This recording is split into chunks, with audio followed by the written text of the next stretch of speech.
Whither goest thou, America, in thy shiny car in the night? You get bought, you get sold, you get fired. If the account moves, you move. Even if your name's on the damn door, you should know better than to get attached to some walls. Well, hopefully I'll have that problem someday. Welcome back, everyone. Episode 12 of the 7th season of Mad Men, Lost Horizon. There's only 2 left. I want to first address, actually, for the finale, I'll probably be wearing a suit, but it's like 85 degrees out, so you'll have to forgive me. So in the previously on Mad Men, I noticed that they used the clip that I mentioned last week where Roger says that if Don was going to die, it would probably be in the middle of a pitch. And Don said he's already done that. So I like that together we are actually on the right track here in thinking about the show. So we open with Don at McCann. And it seems people know who he is. People in the elevator, they know who Don Draper is. He's obviously well known in advertising. He'd be well known at McCann as the competition for many years, at least 10 years. And he got to keep his secretary. He got a new apartment. Meredith is trying to decorate it for him. She's trying to help him pick paint colors to make it more of a home. I don't think he has any intention of living there. I don't know. I think at this point he's not sure about it, but he's still playing the game, doing what he's supposed to do, because that's what people are supposed to do. That's something that they used to talk about a lot in previous seasons. What are you supposed to do? I remember when Pete's father passed away on American Airlines Flight 1, he came to Don and he said, what should I do? And Don said, you go home and you be with your family. And he said, because that's what people do.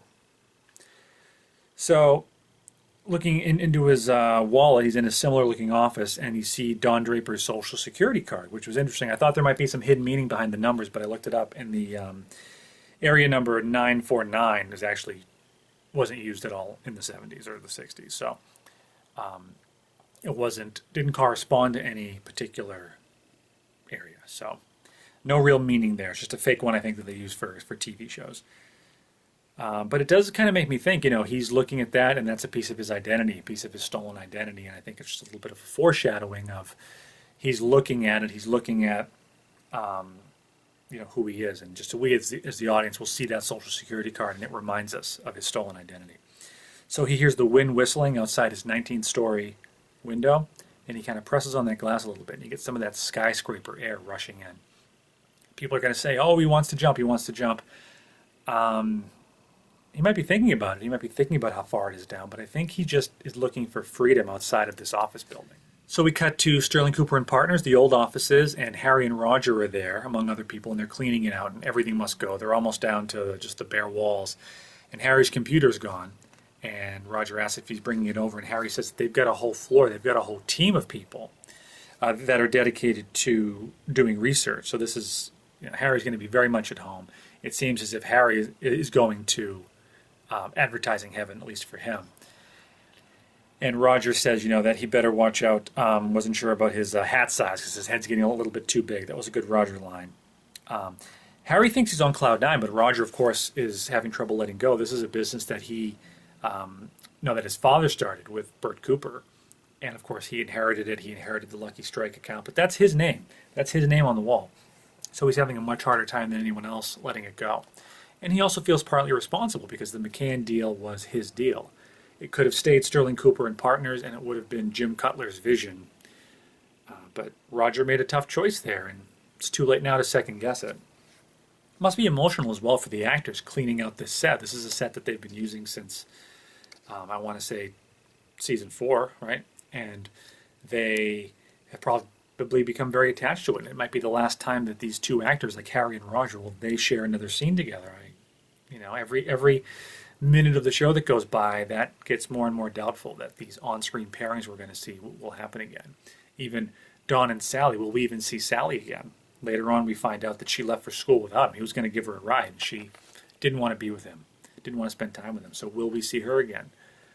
Will we see Betty again? I know in the coming attractions for next week we do see Henry Francis, so maybe, but it's interesting just to think about when will these characters, when does their particular story end? So Joan got an office, and there's two women copywriters come in, and they want to kind of pick her brain. They want to be put on her business. She's getting a little bit of respect from them anyways. But later on, she has a meeting with a male sales guy, and he is just not taking her seriously. He's not interested in what she has to say. He doesn't respect her accounts. She'd spent all night making briefings for him, so he'd be up to speed on her accounts and who the players are. And, he very callously asks this gentleman who's in a wheelchair, if he's ready to go play 18 holes at Augusta. And she's just horrified because he didn't take the time to read these briefings because he doesn't care. And he doesn't think that he should have to take orders from a girl. So at a big company like McCann, we're definitely still dealing with these issues. She says to him, all I ask is that you read the briefs. And I want to give her a lot of credit for holding it together there. She could have, flown off the handle, or she could have got up and said something, but she just very calmly smiled, and she composed herself like she always does, and she says, all I ask is that you take the time to read the briefs. Reminds me a little bit of my grandmother. That's the way she would address something like that. She wouldn't get mad. She would just say, I'm going to ask you very nicely to please do this and that. You need to calm down. She was always like that. So she later tells Dawn that she's homesick, of course, just like they all are. But she's not going to ask Dawn to ride in on his white horse and save the day and go to bat for her, because, again, why should a man solve the problem for her? She's an independent career woman. She's more than capable. She's intelligent. She knows her industry. She's got, I would say at least 15 years of experience. I don't know exactly when she started. Sometime in the mid 50s, I assume. But she wants to solve the problem herself. So first she goes to Ferg Donnelly and basically says, I can't work with this sales guy, and he's just interested in her body. He's basically saying, you know what, me and you will work together on this. Let's go get a nice weekend trip away. Let's me and you head out, pick a weekend. And she's got, his name escapes me, but her millionaire boyfriend from California. She has him on the line, and he's been very supportive. And I feel like they're working out well. There's a quick scene with them in bed together, and it seems like he wants to be there for her, and it might be the kind of guy that she deserves. Like we talked about last week. She turned down Bob Benson's sort of fake offer to be, just keeping up appearances just to have any husband, and all he wanted was just to have any wife, because that's what people do. That's the type of person that these ad agencies, these companies like, was he going to work for Chevy, I think? He's in Detroit, whatever he's doing. That's the image that they need to have. So she's not interested in Ferg, and Ferg's not interested in her clients or her business practices. He just wants her.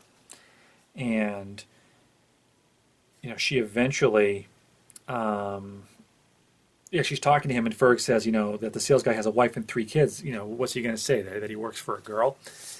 And it's really too bad, because we're going to find out soon that Peggy is going to have a similar problem at McCann. So he says, now on, no one comes between us and your business. So he's making it very, very, very creepy. Even worse than Harry when he hit on Megan a few weeks ago.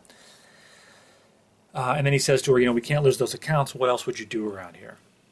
It seems like she's just being given no respect. I don't need to say any more about it. He can't even accept that maybe she could bring in some new business, because McCann's made it very clear they're not interested in new small accounts. They've got the biggest accounts in the world. They don't need any more. It's Don Draper's way to say, you've got 90%, I want 100%. I'm not going to stop till you get it all. And it's too bad he can't find a place at McCann, because that's a company that, they have such a huge market share. Maybe he could help them take it to the next level and take things up a notch. But anyway, so later she ends up going to Jim Hobart, and Richard is his name. And Richard, is he in the mob? He kind of sideways indicates that he can call a guy to fix the problem with Ferg. And she's just like, you just call a guy? He says, yeah, he just shows up and it's not a problem anymore. So I think he's involved in some shady dealings. So it was really a great bit of foreshadowing, the scene a few weeks ago where Peggy and Joan were in the conference room with those guys from McCann, and they're just making sexual jokes at them and making really derogatory remarks at poor Joan and Peggy. And it's definitely what they had in store for them. And, Joan, well, just to finish talking about Joan, my point is Joan and Peggy are going to handle it very different ways. Joan is going to take half of her money and basically walk away. She's not going to get the ACLU and lawyers and everything and fight it because she's probably going to lose, which is a shame because she's done nothing wrong. She has done nothing wrong except work hard, you know. If you think about the way she got her partnership, I mean, we look at that as maybe her being compromised professionally, but the point is that how many times has a man done that and maybe used sex to get what he wanted from a woman, like we've seen Don do many times, like with Rachel Menken. He's using that relationship to his practical advantage from a business standpoint. So it's fine for Don to do it. Don's a real player or whatever to be able to do this, but Joan, she's looked at very differently for this way. And I remember what Harry Crane said to her, which really stung. My accomplishments have happened in broad daylight. And when she goes to meet with Jim Hobart and basically say, I have a problem with Ferg, she's got to know Ferg is his right-hand man. Jim is going to have Ferg's back to the end. And he basically says, I'm going to give you 50 cents on the dollar to never see your face again. And it's a real shame because Joan's valuable. She's a great office manager, but she's proven herself as a capable account person. That's why I almost said account man. See? That's how times change. So Hobart, he's getting rid of Joan, and he finally has his prize, the great Don Draper. He even compares himself to Captain Ahab, saying that Don was his white whale. He chased him for 10 years, and he finally got him. And he basically pulls a Heisenberg, and he says to him, "Let me hear you say it." And Don straightens his tie, and he says, "I'm Don Draper from McCann Erickson." Hobart eats it up. He loves it. Very quick scene of Pete this week. He's just walking around with Ferg like he owns the place. He's working with Sears, very much at home. He's the kind of guy who's going to adapt to his surroundings. I think Pete is going to do very well at McCann. But that's all we get from Pete this week. He's not, punching anybody this week. Don, in the Miller meeting with his roast beef sandwich in a little box, he's looking out the window. And I thought it was the Time Life building, but it's the Empire State Building. And basically, he's in a room with like 10 creative directors.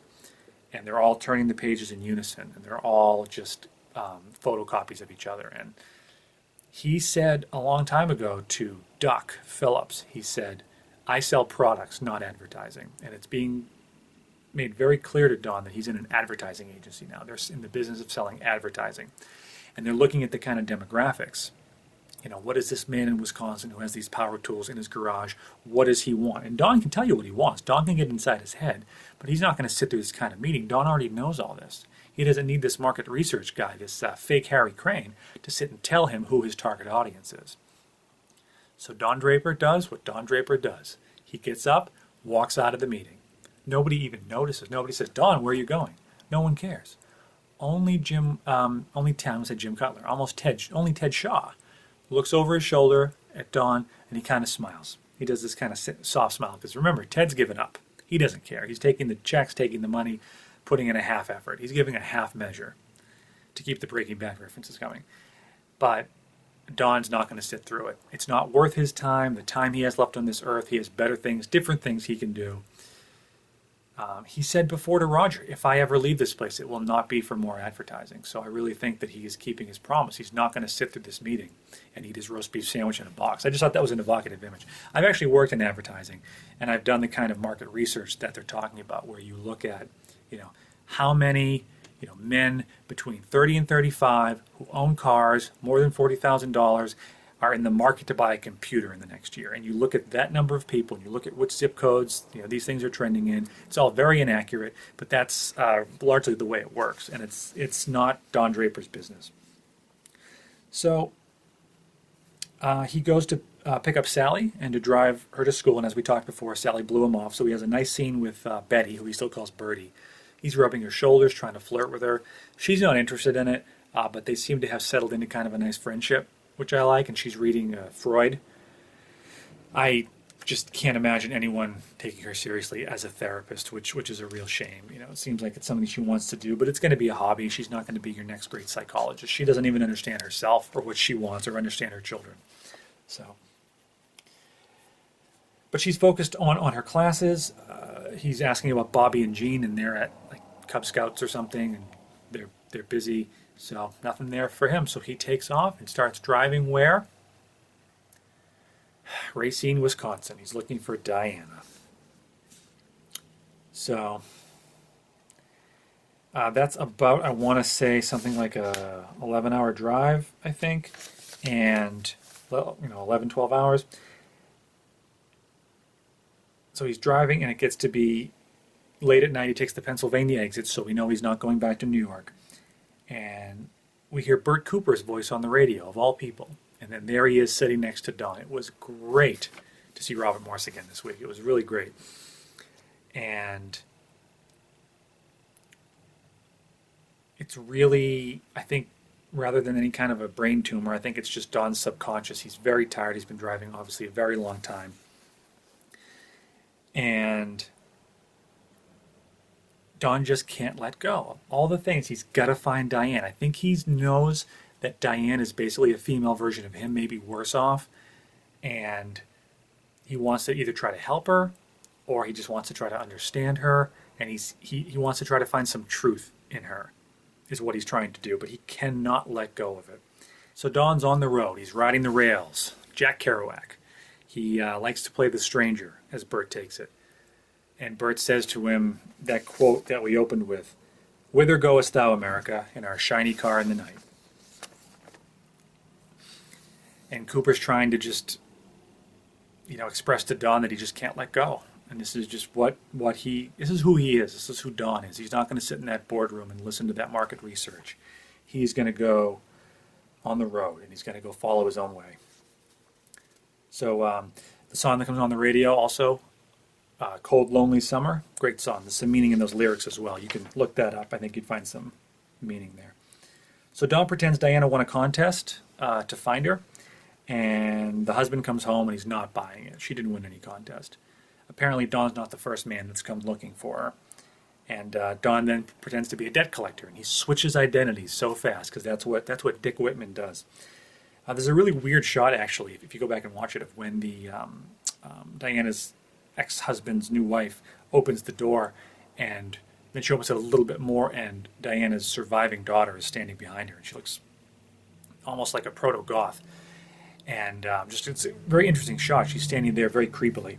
So Jim Hobart comes in looking for Don, and he assumes he's on some kind of a bender. And Meredith, who earlier told Don not to take a nap, because it's not that kind of place where he can just sleep all day and Roger's going to put up with it. Remember at the end of season, I want to say 2, when he went to California for like a couple weeks, and he left Pete alone with all the meetings, and he comes back like 3 weeks later, and they had sold the company to Putnam Powell and Lowe. Roger put up with it. He just said, you can't do that, and they both just laughed it off. But he is not going to, McCann and Jim Hobart are not going to put up with that. So the husband sees, Diana's ex-husband sees through everything, and he says that Jesus can save Diana and Don, and he should look to Jesus for help. And he describes Diana as a tornado who has, people just littered in her path. Kind of like Don Draper, except the difference here is that Don is able to pull it together sometimes. But maybe Diana is as well. Diana obviously has a daughter she's leaving behind. But, the husband wants to be rid of that. He wants to be rid of those memories, the pain he's been through. He doesn't want reminders of it. He's just pulled himself together. He's just moving forward. He doesn't need people like Don Draper knocking on his door with a fake beer fridge full of Miller Lite, Diet Miller. So we'll get back to Dawn, but McCann thought Peggy was a secretary. No respect for her either. No office. They sent her flowers like she was a secretary. And Peggy's unwilling to let SC&P go. She's going to keep working there, and she's sitting there when they turn the lights off. And she comes in and she hears organ music. It's like something out of Dark Shadows. And it's Roger, of all people, playing the organ. He's not going to let go either, because it's his name on the door. So the two of them have a really great scene. A lot of good character moments here, where they decide to stay and get drunk together in the middle of the day. And, she says to him, "Would you drink vermouth?" And Roger says, "Yes, I'm afraid I would." We know that's not his drink of choice. He says, "All I found was lighter fluid, and I'm not quite there yet." So Peggy's blaming Roger for all this. She says, even if your name's on the door, Roger says, even if your name's on the door, you should know better than to get attached to some walls. And Peggy says, hopefully I'll have that problem someday. Peggy's excited. She's excited for the future because she knows she's young, she's talented, she's creative, she's got nothing but great ideas and great work ahead of her, so she's excited. But Roger, he knows he's done. He's going to be a redundant manager at best over at McCann. They don't need him. Roger says it was a hell of a boat. And in a really great kind of surreal scene, Peggy's roller skating drunk around the office while Roger plays the organ. And, she says, rather than show up drunk at 4 p.m. on her first day, she decides to show up hungover on her second day with Cooper's tentacle porn painting, cigarette hanging out of her mouth. You can see it right here. Great image. All she needs is to throw her hat in the air in Rockefeller Center, and she's basically the mirror universe Mary Richards. She can turn the world on with her smile. Really great scene. And the fact that she's going to take that tentacle painting as a gift from Roger, as a reminder of Bert Cooper, as a reminder of her days at Sterling Cooper, almost as a trophy. And that's her way of saying she does not give a shit what anyone thinks of her. She doesn't have to prove anything to anyone. She doesn't have to make anyone feel at ease. She's Peggy Olson, and she'd like to smoke some marijuana. Remember that one? So Roger, in the end, knows that it's best for Joan to take Hobart's deal because the lawsuit's a tricky proposition at best, and she had to hear it from Roger. The only person that could tell her to take that deal was probably Roger. Maybe Don could have talked her into it. But she takes 50 cents on the dollar, and she walks away. And it's a shame. She did nothing wrong. She was a good worker, and I'm sure there's a non-compete clause in her contract, so she's probably going to... I can think of a worse life than marrying Richard and raising Kevin and having all that money in the bank. So, she lost that battle, but maybe she won the war. I'll leave it to you. Leave me a comment after you click subscribe. We don't usually do that here. So, Roger tells his Joni to take Hobart's deal, and it's interesting that we have Bert Cooper influencing things, both sort of in a strange way with Don and then in a more physical way with Peggy and the painting. So Don's driving and he picks up a hitchhiker and he's headed to St. Paul. And Don says, I can go that way. I don't know if you looked at a map lately, but from Wisconsin to St. Paul, Minnesota, that is actually heading west. That is not towards New York City. And if we look at the title of next week's episode, it's called the Milk and Honey Route. That was actually, it has two meanings. We'll get into the second one in a second, but the original Milk and Honey Route was a railroad that went from Salt Lake City southward through the valleys of Utah. So maybe that gives us a little foreshadowing of which way Don's headed. But Don is not headed back to New York City anytime soon. Will he ever share another scene with Roger or Peggy, or is he done in New York? We will find out in the next 2 weeks. So Bowie starts up, Space Oddity from 1969, a story about sort of a dislocated man lost in space. Very appropriate for Don. Where's he going? He has no home. He has money. But he is following the hobo code, just like I said he would. If next week, the Milk and Honey Route, apparently that's the second meaning that I alluded to, is that hobos would refer to a route either on the rails or on the road where there was good food, where it was safe, where there was a lot of handouts. As a Milk and Honey Route, it was a way of saying that it's a really nice way to go. And definitely a lot of meanings there. Don has money. He could travel for years and not run out of money. But maybe he's heading to Utah. I don't know. We will find out. So, consider us engaged at this point at a level beyond Flash, in the words of Don Draper. The scenes this week with Roger and Peggy were superb. They were sublime. The emotions with them tearing down that old set, with them having to pack everything up, and then Peggy's just basically on strike, waiting for her office and not giving up on what she believes in, and Roger just like the band on the Titanic playing the organ while the ship sinks. Really evocative images, really great, and we're getting what we thought we were going to get from Don. He's not jumping out the window. He's just going west. He's looking for meaning. He's looking for truth. He's getting away from what he needs to get away from, and he's doing what he needs to do. So we'll talk again next week for the Milk and Honey Route. We'll see what the meaning is there. See you next week. Thanks very much.